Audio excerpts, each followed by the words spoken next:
I feel like we went into one, and it's kind of mine, so I'm going to take it. I was looking. I have so many, and it's like I chose the one because the FaZe one because FaZe already played the game today, so we might as well, kind of talk, and they're going to play tomorrow.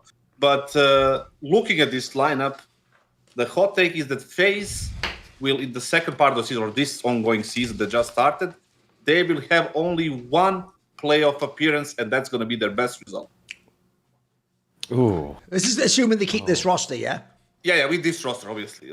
Because I cannot see it happening, anything, because I looked at the events, and there is a couple of events, when I say playoffs, I mean Blast Open has that 6 or 8 spots for LAN. I consider that a playoff. Or 6 spots in, here in Cologne, and then 8 spots in Pro League. I don't really count EWC because it's a single elimination. Sure. So technically they're already in the playoffs. So maybe if they reach top 4, we can consider it. The reasons are more important, right? It's let's examine it. They removed Brocky, right before the major, which is a massive blow for confidence. End of relationships immediately. We all know that in teams, and everybody who was ever in an international or even a domestic team, once you start playing together, you stop being friends. You might as well play a couple of bixes together, face it games. Sure. You say hi to each other on events if you're playing. If not, you just fall, and go a different way. It's not like they're crazy friends. They are when they're in the team and they feel like they're in the team or whatever. Similar to every other sport, right? And then they removed him right before the major. We don't know what the major is. So they just removed him straight up. For whatever the reason. Justified, not justified, whoever you are supporting, right? He was out. Then they bring Simple, of all people, who didn't play, whatever. They would rather gamble on Simple, who didn't play, than to play with the guy who played with them for the last 7 years and get them trophies and major and whatnot. And you have to consider as well, it's not like they were we just chose to bring you back and we don't want Simple. They basically made it clear they really want Simple, and they didn't get him. It's even worse, right? That's the next part. Right. But we cannot get Simple, so we might as well bring you back. Sure.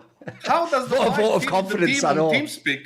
If you're on TeamSpeak, if you're Brokey, how do you talk the same with those people? I mean, you guys all voted for me to get out, and now you don't have anybody else, so we're gonna win, or what's gonna happen? When in the back of your head they're just looking for another replacement, unless you go completely crazy, which is not good, right? And then you have all these teams that you need to catch up to, teams Vitality, Spirit, New Spirit, now Falcons, who are improved or upgraded, Mouse, Mongols, all these teams. We don't know what to expect from Navi and Aurora and all these teams, and you need to compete with them with that kind of attitude and vibe in the team. No fucking way. The only way they can get into that playoffs is by the upsets and all these things match up, and they have a good tournament. They're gonna get into the playoffs. That's all. After that, I don't think they're gonna make a single one until they make one or possibly 2 changes. They had so many opportunities to swap Rain, to maybe extend the loan with Navi for Simple for another 6 months. I'm sure that could be done at some point. If they got him for 3 months, for 3 events, what was it? Dallas, Major, and something else? No, it was just 2. It was just the 2. Yeah. They could have extended. I'm sure Navi would take the money. And it was implied that it's because you pay monthly, right? So I guess you would just have to pay 1 more month of however much it was. Yeah. Or 3 more months. Surely there would be an agreement. Yeah. Even I would ask Simple, listen, maybe you can step in financially. Yeah, pay a bit of the buyout yourself. Yeah. Yeah, something. Loan at least. To kind of give yourself By the way, Kassad, one thing you always bring up, and this is an area where, because just people know FaZe Clan's obviously mainly occupied in other games, they're not watching CS a lot. I feel like they don't even know the new meta. The point you always made years ago, that you should never really do a Monacy type deal or a Kiyasuka deal, because there's too much money up front. What you should do is do what they do in football. You backload it, you make it where if he is really good and all these things, you either have the buyback options if you're really crazy, or you do if he makes the Champions League or something, you get some money back for it and then you pay extra then. Bonus, what I don't get is that's another area that FaZe is so behind. Bro, just do a deal like that. Say something as simple buy yourself half of yourself out, and I'll tell you what, if we make the next major, we just pay it all back to you or something. Do something cool like that. Yeah, you don't really have to just pay the raw money, right? If you have an agent, Duncan, like he does, right? Maybe a deal with advertising, with one of the sponsors, you do additional work in the break to get some more money or merch or something, right? Something that can be done that can fill the gap, because he's marketable. He's simple. Of course. FaZe has an army of fans. their FaZe. It could have been done if they had competent people, but they don't. So that's an understanding. So they decided to bring back Brokey and just have it. If they call it a fucking last dance, I'm gonna fucking kill some. We have to stop these last dances, I know. There's been too much dancing. Yeah, it's fucking no playoffs for them. Unless Bro, they had a last dance for Fallen in like 2022 or something. He's still dancing now. This motherfucker won't stop dancing. He's still going. All right, give me your thoughts. Go then, Maui. I mean, I looked at the tournaments, while that was going on. I mean, I feel like the tournament that I expect FaZe to do the best at with this is going to be something like a PGL Bucharest, something where it's that tier 1.5 sort of tournament where a few of the top teams show up, but a few teams obviously decide to bow out. Sure. I don't really expect a Vitality to go to that kind of tournament. I think it would even be questionable for a few of the other rosters, like, say, a Falcons to go to that. I mean, it seems like Falcons are dipping out of a couple things here and there, too.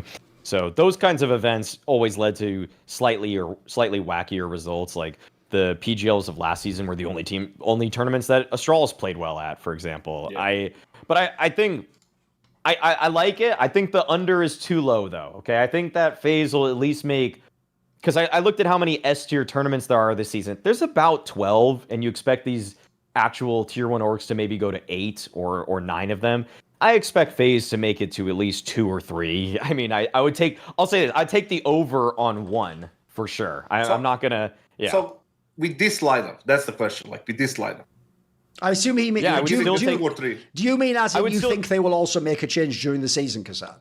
No, I don't know. Right, that's beside the point. That's beside the point. Right. If they make it, that's fine, right? Whatever. But with this lineup, it broke you back and the vibe completely broken and all this shit. Like, I'm giving them 1. That's what I'm asking Maui as well. I mean, I saw G2 with that lineup from last season make multiple playoffs. So I don't think I can put it past any team to make more than at least 1. Like, what, G2 last season made it to the playoffs of the Bounty, which even if you don't count that because it's got kind of a single limb, then sure, we take that one out. They made it to the playoffs of Pro League last season. They made it to the playoffs of the Blast Open. They made it to the playoffs of PGL Bucharest. Yep. Yeah. So they made it to 3 playoffs.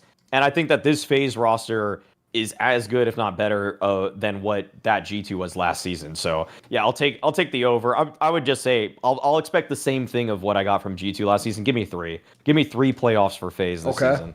All right, put it this way: if I was doing betting, I would just go in between the two of you and say more like maybe 2, or I'm closer to 1. Like I think 3 is probably slightly too many. Because here's the thing: I actually think maybe me and Kassad are being harsher on FaZe than Maui in that sense. Because you know what, Maui? Even if they go to one of those PGLs and it misses like 2 or 3 of the elite 3 or 4 teams, I still think there's a real chance they'll fail to make the playoffs. Think about, by the way, those are tournaments where we've had the VPs of the world can't even make top 8s of some of those ones. So the reason why I actually agree with Kassad is I think the underrated thing here is, the joke is we could just essentially, this is a Chris J take, isn't it? You're doing the sort of the team camaraderie's broken, and even though famously Simple was shit the fuck up, that is real. That is a real thing. And I do think if people remember within FaZe, right, one of the problems I have with the whole FaZe thing this year is sadly about 4 months in, you already knew it was cooked with this roster, and they've put this roster back together again. I don't even think actually just the simple move was enough. To me, the reason the simple move worked wasn't even the idea it would be good enough then. It was the idea that if Simple stays and then he keeps playing, he gets better month and month and month, and then suddenly you have one of the best players in the world. Look, putting one of the best players in the whole world in any team gives you a chance. But I think they have way more problems than just Simple / Brokey in this team. So actually, if you look at the squad, the reason why I think they're in so much fucking trouble is because I think the old FaZe, actually in some ways, it's why it made sense it had veterans from CS2. A lot of it was actually it wasn't just in the style of calling. A lot of the team was very loose. It wasn't like the team you could tell who did crazy boot camps where they were running over all the map tactics and stuff. They weren't even the team, by the way, that looked like they fucking went super hard on anti-strats or ever fucking did all crazy protocol. They actually played, it seemed, and abused that whole we are the team on stage that doesn't get nervous factor. And that doesn't last forever. And not only is that worn off, but bro, every aspect of the team's worse now. I agree, the camaraderie is going to be dead now, by the way. First of all, I don't know that Elijah ever had that camaraderie because he wasn't in that FaZe Clan. That wasn't his team. And then secondly, you look at this squad now, to me, I agree with you, Kassad. The worst thing you could have ever done was not just be like, oh, it's just simple as a stand-in, lol, how will we do? Let's see how it goes, guys. No, you constantly signalled with every video during that major, like, almost like, congrats, FaZe Clan fans, Simple's here. Brokey, who the fuck is that? Lol, we got Simple now. Every single video is about, we love Simple, behind the scenes, he's really fucking sick, you know? And then at the end, we all know, by the way, thanks to Simple himself, because as usual, he's always going to fucking just go off the reservation, do a load of tweets or say some on a stream. We also all know now they clearly did want to buy him. In fact, it looks like they want to buy him right now. In fact, he wants to be in the team. They just can't get the deal done for whatever fucking stupid reason. So the problem with that is when you then come to Brokey, like, mate, it's like you say, Kassad, what he basically knows is like, you're only coming to me because I'm still under contract. You don't even actually believe in me as a player. And by the way, this is where they tried to do the old FaZe Clan sort of like, you know, we'll be banter about it. Did you see that thing that Elige said, Maui, where CS2 News took a quote of it, where Elige, to try and like mind fuck himself that this is fun, said that like, we're telling him now to not call himself Brokey because it's like, you know, I watched the interview. We want him to be reborn, you know, he's like healthy or whatever, you know. And it's like, bro, my joke there is even they don't want to officially acknowledge they're playing with Brokey again. Even though, look, they don't mean that, but you just sort of set that up, haven't you, mate? So, first of all, I think the vibe is surely ruined. And if the whole vibe in FaZe was like, we just have chemistry, that's dead. That's gone. Then let's just quickly look at the players. Bro, I'll tell you right now, the player, no one wants to hear me say, because you're going to get so fucking upset when I say it, but it's true, right?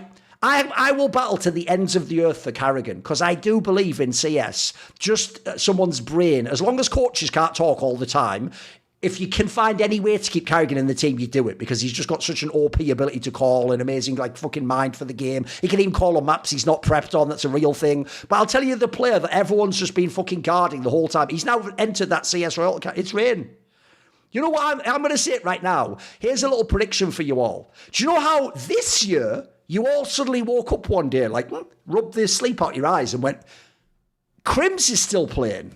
He probably should have retired a couple of years ago. Yeah, but here's the thing. If I'd have come on this show 2 years ago and said Crims should retire, you'd all do what you do with Rain now. You'd go, how dare you? He's a legend of the game. He's one of the greatest players of all time. This man, you'd all start getting all. But here's the problem. You have to be real when it's the end, mate. Listen, I was a big fan of people like, you know what, I'll give you an example, Kassan. I used to think Casemiro was fucking baller when he was at Real Madrid. It's a fucking nightmare watching him play for Man United, mate. Now it's really sad. Now I sort of wish he'd retired after he won that fucking Champions League. Yeah. Then I could remember him as a great player. So to me, Rain is this close to the whole Crims Dupree arc of like, look, we loved you. You're one of the best ever. You even had amazing longevity, but you can't play forever. Or at least here's the problem I have. You can't play forever in a top 5 team. If you want to go and be Crims and play for Fnatic or playing fucking, you pick a team, Heroic, something like that. By the way, you can still get paid even. You could be playing fucking Complexity. You could probably play forever, mate. You're a good player. You got now, but I don't know if you can be in FaZe along with Carrigan. Notice I did add that detail. I don't think you and Carrigan could both be in the same team at the same time. And then lastly, I've got one quick detail that I think kills this team dead. Right? Remember Anubis just got removed? Bro, I always study map pools of teams I love. They were clearly trying to make that their map. Because everything, by the way, here's another thing that's really bad. They've tried every map in the pool, guys. Over this season, the last one, they tried them all. They tried Dust 2, they tried War Back to Nuke. They went everywhere. The map Mirage, they went everywhere in the map pool. At the end, all they had was Anubis, because that's like a weird map. They couldn't even make train work, by the way. They just had to go to Anubis. That's now removed, so all of that's in the bin immediately. And then last detail of all is I think they have behind the scenes tried every single other tactic aside from get a better player. They brought Robban back. Like some fucking, hey Robban, please come back. They've tried they've tried everything. Like they've tried all the roles. They've changed the roles up for Elise. Like, there's nothing left to try. Like you're just going to go in the server. And I'm sorry, I agree with you, Cassandra. At best, you're going to make like 1 or 2 playoffs. But even then, it's not going to be. You're not going to make a run and go to the final. Like it's relevant. I love FaZe, and I want to be the fucking homer, but I have to look at this and if we don't face reality, they're not going to change players. And they're going to be shit. I'm with you. They tried everything except for the most obvious thing. What's that? And that's changing the players. Oh, sure. Right? Yeah, I know. They tried everything. And by the way, I don't even blame the players for that, because as people will know, this is a famous thing that Yanko would tell you when he was in FaZe. The worst thing about FaZe is they're so slow to move on business stuff. They just take forever. And in CS, you need to move like that, you know. You need to be like, you know this analogy, you need to be like Alex Ferguson in Man United, where if he wanted a player, he would just sign you that day. He'd get like a napkin and go, right, sign this now, because I need to do it today. I can't wait like a month and let this deal die. Instantly. the thing is, like, I wonder how that conversation went. Like, hey, Brokey, how you doing, man? Had a nice break. Of course. So listen, I wonder, like, if they like went straight for a listen. We couldn't get simple at the end, but we wanted to give you another shot. You know, was it like one of those things, or was like, yeah, we made a mistake? Like, you know, either way, if I was Brock, I said, fuck you, I'm not playing. You know, if you did it after the major in the season break, I could understand. But we played whole season together, and then you cut me. All of you agreed to cut me without even looking at yourself. Like you mentioned, the angle of Rain. This is not an attack. People will look at this. The same like Cream's thing. They will look at like an attack on Cream's or Rain. Like, no. Yep. If I'm a player and FaZe offers me 35K for 3 years, I'm taking it. Fuck it. Of course. It's FaZe. Yeah, by the way, Rain should stay in the team. I'm just saying, I don't think he can be in a top 5 team. Especially not with Carrigan as well. Come on, bro. You need some fragging. We've got to frag some people. Come on. Yes. Yeah, I mean, Rain's single major MVP at Antwerp really was that sort of meme of I bought him like 5 years for Rain. 3 more years of Rain. Yeah, 3 more years of Rain. Here we go. Yeah. I mean, the truth is that, I mean, before Rain won that MVP, I was saying that he needs to go on FaZe, and this was back in 2021. He obviously shows up incredibly well for the Antwerp major, and then we really did get 3 more years of Rain, but it really was at the cost of a lot of everything else that could have been accomplished with FaZe had they decided to move on a little bit earlier. And a lot of people complain about, Elish took all of Rain's spots, that's why Rain is bad. Okay, last year, if you use the top 20 filter and you look at Rain's stats, on a lot of these, tournaments. He played 18 tournaments last year. He only once, KPR is a great stat because it really tells you how often are you really showing up for these games. Only at one of these tournaments of 18 did Rain get 0.7 or above. Only one. Elijah's taken his spots and everything like that. 5 tournaments already, he's gone 0.7 or higher. He's doing better than Rain was in all of last year. And he's already got in a much smaller sample size, he already has more highs. He already has way more highs. So I can't blame Elish for taking his spots or anything like that when he's just playing them better. He's playing all of these spots better than Rain was last year. So Rain, I feel like we gave him the 6 months necessary to adjust to what he's now been thrust into, the anchor spots, a few of the positions that are a little bit less enviable than what he played in the previous year. But if he doesn't really get it in these first couple months right here, then I am ready to cut the cord. I feel like that's been a take on Hot Take Point made at least 3 times that we should cut Rain. Because by the way, yet it rears its notice it's basically the bigger point that even just the simple move alone probably isn't enough to get you number 1. And the joke is, you can even argue that's even smart itself. Notice it was Rain who supposedly called simple. Well, that's a great fucking narrative if you want to keep him in the team. It's like, still got to Rain, we got him, and then also there's the other fucking angle that I also think, Maui, your point there is another example of something in public being obvious that must have happened in private. I don't think they sat down one day at the beginning of the season and went, right, Alicia's here, so we're swapping everyone's role. You probably played the first few scrims with normal setups, and then you were actually we need to switch these roles. It doesn't work with just Alicia and fucking not these people. Remember, you can't switch Alicia for Rops, they're totally different players. So I imagine they probably tried Rain in his original roles. By the way, you think when they're losing all these tournaments and getting banged out in the quarters of PGLs, that they don't just go back and try something in a map? It probably doesn't work. As we're sort of all agreeing, it's not a very good set of 5 players. It looks like it on paper because their names are all great, but they're not very good in 2025 is the problem. If we made, again, here's the obvious angle, guys. I always say this when a player's held on for too long. If we did a draft of players tomorrow, boys, like a fantasy draft where you're picking out who's going to do well over the season. Say we put all the players from the top 10, the top 15 into a big pile. How many fucking FaZe players are we drafting in the first 5 or 6 late rounds? Not many. I'd maybe Elish tops. You know what I mean? And that'd be at the back. It wouldn't even be in the first few rounds. So how do you get a team that's going to? Because in your scenario, you have to be roughly top 8 to make a top 8 of the tournaments. It's not going to happen. You haven't got the players. Yep. I think it's a totally good. By the way, I also think the good take. This is where you've learned how hot takes work, Kassad. The old Kassad of 2 years ago would go, I think this lineup for FaZe isn't good enough. It's that's the most stone cold dead take of all time, mate. Even they know that. But you've actually now figured it out. The hot take is they won't make any playoffs. And that's what you do. That's the angle. That's the spice. Playoff. Yes, that's the spice. They'll make one playoffs. And it probably will just be a bullshit PGL run, won't it? There you go. And then you'll just be able to go, it is a banana cup, and then we'll just discount it as usual. That's how that works. That's how that works. Exactly. Right, Maui, come on. You obviously have something to say now. Yeah, I mean, obviously the situation for FaZe utterly stinks. There's no way that you could possibly look at it and like it whatsoever. But we've got the fix for that. Obviously, it's not a player change. It's a deodorant change. We've got Mando once again as our sponsor. As you are already likely aware, you can get 20% off your purchase with promo code HOTTAKE, HOTTAKE. And as far as I'm aware, with our promo code, before it was you would have to get the starter pack, but now it's a site-wide discount. So you can get anything if you've already purchased Mando in the past. Hopefully this works out for you.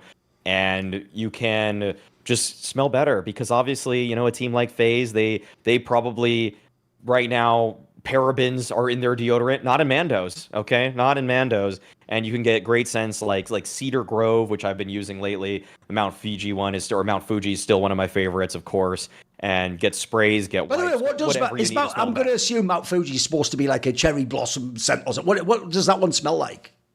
It's a little bit lighter fragrance, like a lighter herbs or anything like that. Whereas, you know, the bourbon leather is kind of more vanilla-y. It's a little bit more. I do like to light herbs, so that's right up my alley there. Whatever, that's a childish joke. Yeah. Shout out to all the Rastafarians watching. It's supposed to sound like smell like you're on the summit of the mountain on a clear, crisp day, and it does just that when I put it on. Can you say that again, sorry? It's supposed to smell like you're on the summit of the mountain on a clear, crisp Come on, day. dream with him. Come with him into his imagination. I mean, I listen like a grown man talking about the vanilla scent of the deodorant, like just get. That's bourbon leather, actually, Kassad. We appreciate anyone who buys Mando products. And also, this is what people don't know, Kassad. I'm easing him into it, but what people don't know in the esports industry, Kassad, is Maui is my secret weapon. Not only have I sent him as like a mini version of me into the broadcast community to show him that, like, you know what? There'll always be someone just spitting bullshit takes and you can't stop us. We're going to do it. And we don't care. But also, secondly, as people might know from his social media, an underrated use of Maui's skills is Maui is like actually like an elitist. He's all about like his aesthetic qualities. He likes things like fashion and fucking food and stuff like that. So actually underrated, by the way. If you're doing like commercials, he's actually really good at like giving his own sort of perspective on things and his own palette and all that jazz. Even though the one area, I've made this joke before, but it doesn't work, is just with movies. Because if you don't know, I'll give you a little piece of Maui law here, Kassad. Right, back when we were doing Flashpoint, and we had to like talk every day because we were all just locked in a fucking arena, that's all we could do. Now he was telling me about how he's like working his way through like classic movies. Now, if you don't know, I'm a massive movie buff. I do all that, 4-player series of Richard and Morty. So I was thinking, brilliant, well, let's chop it up a bit. And as if to show what a ridiculous, listen, Maui is very true to himself, but he's a ridiculous man. When he said classic movies, he's working through them. Oh no, he didn't just go, Kassad, and watch it, The Godfather, into Goodfellas, into Heat. No, he hasn't got to them yet. He was working in chronological order. So he told me, and you're going to think this is a meme, he was like, I'm still sort of on movies from the 1940s still. I'm like, you're having a laugh, right? So you have to understand, he's just an unusual person. But we're going to use that as a secret weapon for all the sponsors. So if you're someone out there with some crazy-ass sponsorship product, let us know. We will set Maui loose to review it. He does like quality things. Like, he does. Exactly. But then again, he also liked Big at some point. So. Okay. They were quality online. You had to see it, just like the Criterion Collection. It's just like sitting yourself through Big is like watching the best years of our lives, all 3 hours in its glory. Listen, Big is like Fritz Lang's M. It's very evocative. The strong themes there. It's just a lot of modern fans won't appreciate it. But anyway, that's actually probably one of the most watchable 1930s films. It was actually. I did pick one of the easier ones there, to be fair. Right, okay. See more cool, funny, interesting clips based on topics from my content? Well, subscribe to this channel then, or, be a pleb and don't.